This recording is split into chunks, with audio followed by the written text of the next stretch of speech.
ഇറാനിൽ വലിയ സംഭവ വികാസങ്ങളാണ് സംഭവിക്കാൻ പോകുന്നത്. അതായത് ഇറാനിൽ ഷാ ഇറങ്ങുകയാണ്. ഇനി ഷാ ആയിരിക്കും ഇറാൻ ഭരിക്കാൻ പോകുന്നത്. മൊസാദിന്റെ ചില കളികളും നീക്കങ്ങളും ഒക്കെ ഇറാനിൽ നമുക്ക് കാണാൻ കഴിയും. മാത്രമല്ല, ഈ ഖമനേയി എന്ന് പറയുന്നത് ഇപ്പോഴും ജീവിച്ചിരിപ്പുണ്ടോ എന്ന് അറിയില്ല, ഏതോ മാളത്തിലാണ് ഒളിച്ചിരിക്കുന്നതെന്ന് പറഞ്ഞ് ഇടയ്ക്ക് എപ്പോഴോ ഈ ഇസ്രായേലും ഇറാനും തമ്മിലുള്ള യുദ്ധത്തിൽ എപ്പോഴോ കണ്ടു മറന്ന ഒരു മുഖമാണ് ഇപ്പോഴും ഉണ്ടെന്ന് പറയുന്നു. ഇല്ല, ഇസ്രായേൽ തീർത്തു എന്ന് പറയുന്നു. എന്തായാലും ഖമനേയിയെ നട റോഡിലിട്ട് ഇറാൻ ജനത കത്തിച്ചിരിക്കുകയാണ്. ഈ കിളവൻ കാരണമാണ് ഇറാൻ ഇങ്ങനെ ആവാൻ കാരണം എന്നാണ് ഇറാനിലെ ജനം പറയുന്നത്. ഇനി ഷാ ആയിരിക്കും ഇറാൻ ഭരിക്കുന്നത്.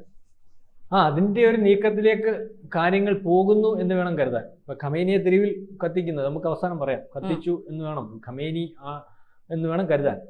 അതായത് ഇപ്പം നിലക്കുന്ന ഖമേനിയുടെ നേതൃത്വത്തിലുള്ള ഒരു മതരാഷ്ട്ര സംവിധാനം, അല്ലെങ്കിൽ ശരിക്കും പറഞ്ഞാൽ ജനാധിപത്യ സംവിധാനമല്ല, മതരാഷ്ട്ര സംവിധാനം. ജനാധിപത്യം എന്ന് നമുക്ക് പുറത്തുനിന്ന് നോക്കുമ്പോൾ തോന്നുന്നേ ഉള്ളൂ.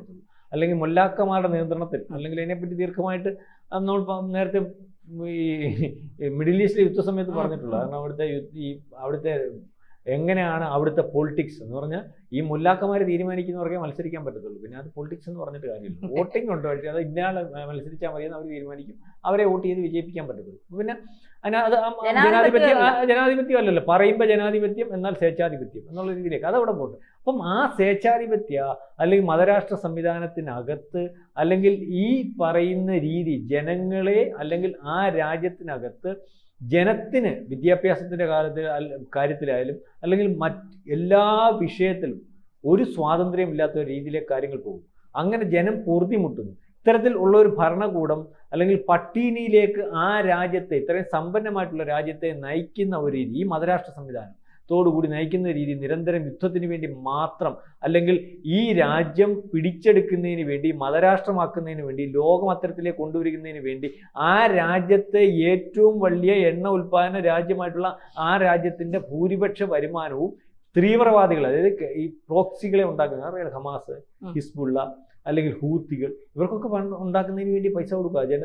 അല്ലെങ്കിൽ അത്തരത്തിൽ ഈ ജനങ്ങൾക്ക് യാതൊരു പ്രയോജനം ഉണ്ടാകുന്നില്ല. ഇതിനെ ഇവിടെ ആയതുകൊണ്ട് ഈ പറയുന്ന ഇസ്രായേൽ പോലുള്ള രാജ്യം നിരന്തരം ആക്രമിച്ചുകൊണ്ടിരിക്കുകയാണ്. 79 ഇതുപോലെ ഒരു കലാപത്തിൽ കൂടി വന്നതാണ് ഈ ഖമേനിയുടെ നേതൃത്വത്തിലുള്ള, പൂർവികരുടെ നേതൃത്വത്തിലുള്ള ഈ ഒരു അട്ടിമറി. ആ അട്ടിമറിക്ക് ശേഷമാണ് ഇത്തരത്തിലൊരു ഗവൺമെൻറ് അവിടെ ഉണ്ടാകുന്നത്. അതിനുശേഷമാണ് ഭരിച്ചുകൊണ്ട് പോകുന്നത്. അപ്പം അതിനു മുമ്പ് ലോകത്തിന്റെ നേരെ പേർഷ്യ എന്ന് കേട്ടുണ്ട്, നമ്മൾ കണ്ടു പറയല്ലോ, അല്ല പേർഷ്യ പോയിട്ട്, അത് GCC രാജ്യങ്ങളല്ല, ഇവിടെയായിരുന്നു. ഇറാൻ ലോകത്തിലെ ഏറ്റവും സമ്പന്നമായ രാജ്യമായിരുന്നു.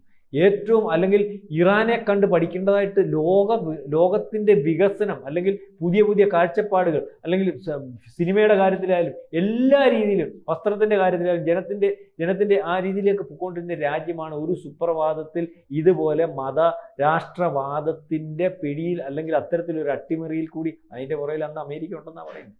മനസ്സിലാകുന്നു. ഇപ്പൊ ഇയാളെ ഇറക്കാൻ നിൽക്കുന്ന അമേരിക്ക അന്ന് അതിന്റെ പുറകിലുണ്ടെന്നാണ് പറയുന്നത്. അതിനെ നമുക്കറിയത്തില്ല.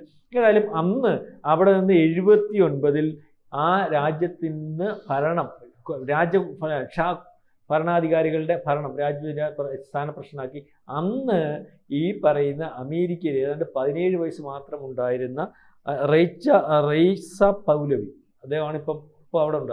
40 കൊല്ലം മുമ്പ് 17 വയസ്സ് യുദ്ധവിമാനം പറപ്പിക്കുന്നത് പരിശീലിക്കാൻ പോയതാണ്. മനസ്സിലാവുന്നത്, അവരല്ലേ ഭരിച്ചുകൊണ്ടിരുന്നത്. അതൊന്നും തിരിച്ചു വരാൻ പറ്റിയിട്ടില്ല. അപ്പം അദ്ദേഹത്തെ അന്ന് തൊട്ട് അവിടെ അമേരിക്കയിൽ ഹോൾഡ് ചെയ്തിരിക്കുകയാണ്.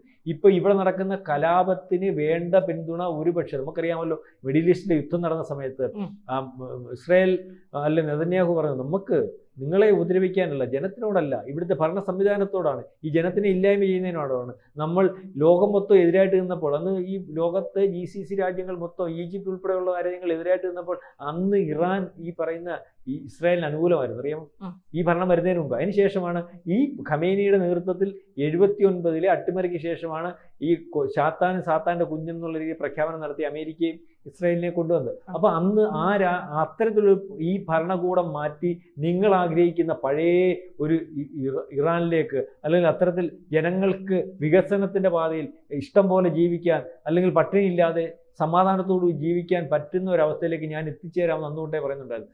ഈ പറയുന്ന പ്രക്ഷോഭത്തിന്റെ പിറകിൽ അമേരിക്കയുണ്ട്. അമേരിക്ക പറഞ്ഞിട്ടുണ്ടല്ലോ, പ്രക്ഷോഭകാരികളെ അടിച്ചമർത്തിയാൽ ഇടപെടേണ്ടി വരും.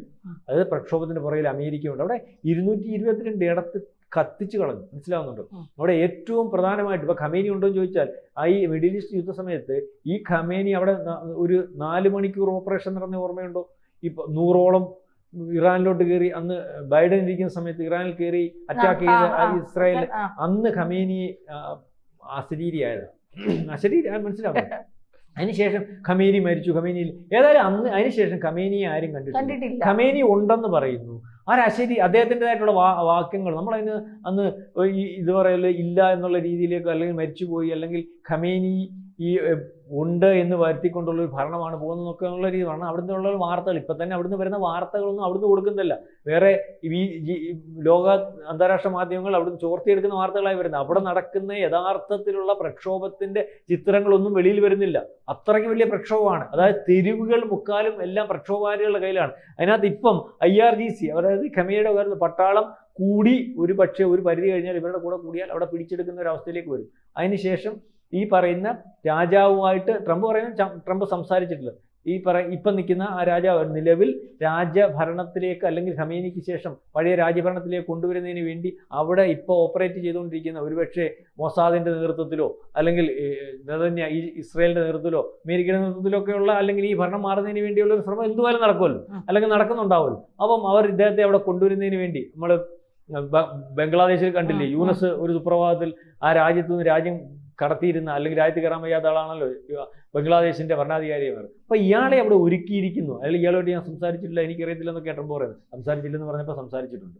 രാജാവ് വേണ്ട സമയത്ത് അവിടുത്തെ പ്രക്ഷോഭം മൂർച്ഛിച്ച് ഖമേനിയെ ഒരുപക്ഷെ അല്ലെങ്കിൽ സ്ഥാനപ്രശ്നമാക്കി ഇപ്പം നിലവിൽ നിൽക്കുന്ന സംവിധാനം ഇല്ലാതാക്കുമ്പോൾ അവിടെ ഒരു ഭരണാധികാരിയെ അല്ലെങ്കിൽ അവിടെ ഇറങ്ങുന്നതിന് വേണ്ടി, അല്ലെങ്കിൽ അത്തരത്തിൽ അവിടേക്ക് വരുന്നതിന് വേണ്ടി ഉള്ള കാര്യങ്ങൾ നടന്നിരിക്കുന്നു, അല്ലെങ്കിൽ അത്തരത്തിൽ സംസാരിച്ചിരിക്കുന്നു എന്നുള്ള വാർത്ത ദേശീയ മാധ്യമങ്ങളിൽ വരുന്നുണ്ട്.